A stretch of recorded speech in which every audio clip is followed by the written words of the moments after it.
Good day, students, and welcome to my channel.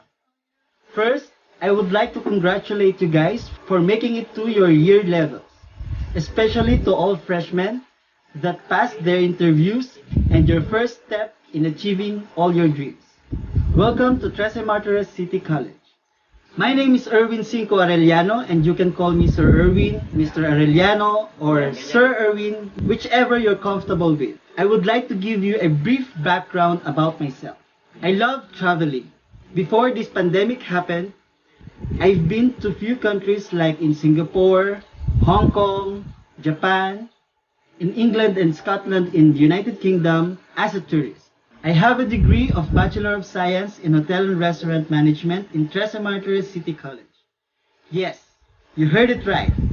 I'm a proud graduate and one of the pioneer students since it was established back in 2009 and graduated with flying colors in 2013. When I finished my degree in 2013, I started working with DMF Property Holdings Corporation in Tagaytay that handles real estate and two hotel properties that we call the Carmelans Lodge and the Carmelans View. I handled and was the manager of the front office department of these two hotels, but now I am focusing on the finance department as the chief finance officer of the company.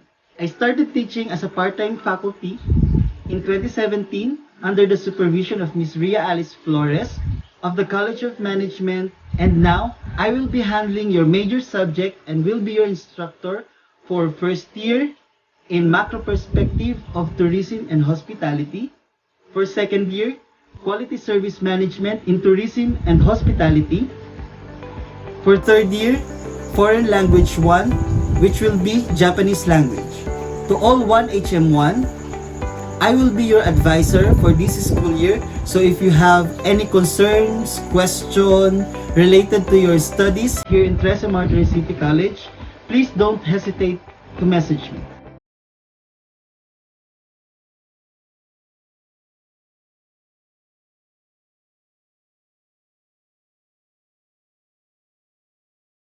And now for our course policies.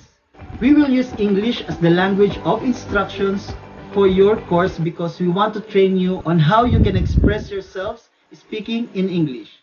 For the grading system as discussed during our virtual orientation, 50% of your grade will be your outputs.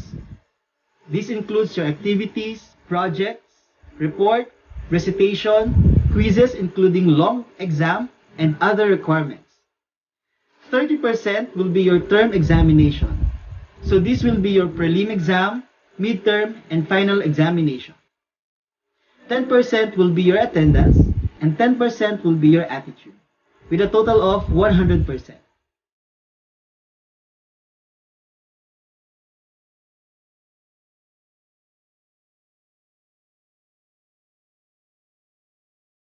For our classroom rules and regulations, number 1, punctuality in attendance during online class hours and submission of outputs will be strictly observed.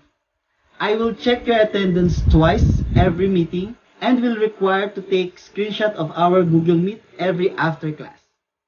And I believe you already joined all your classes in Google Classroom, and submission of your activities, projects, report, and other requirements will be strictly observed.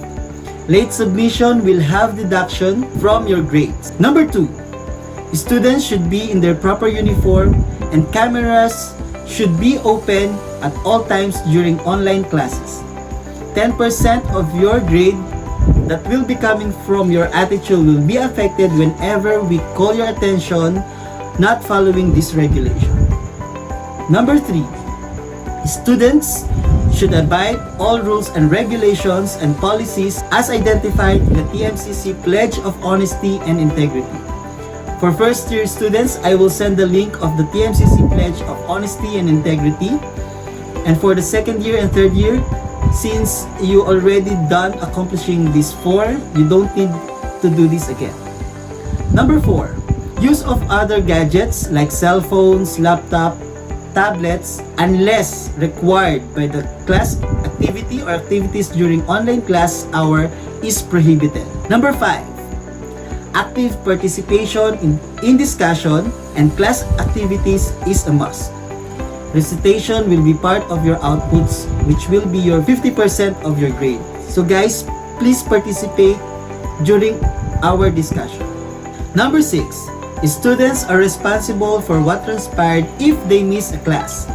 It is the student's responsibility to contact a classmate to determine what was missed. Take note guys, I will no longer give special exams for those students that will not take their examination on time.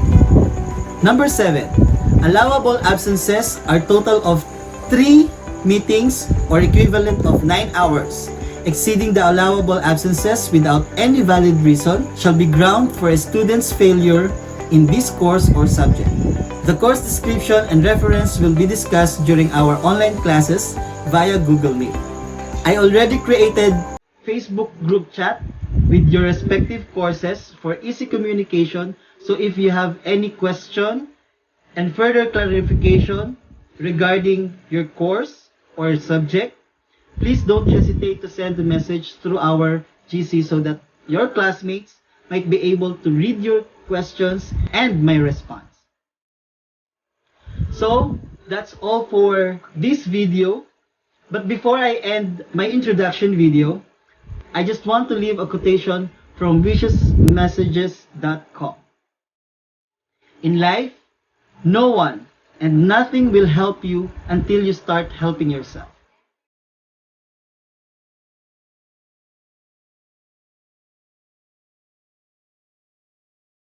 Again, I am your instructor, Erwin C. Arellano, and congratulations for making it to the next chapter of your college life. See you in our online classes.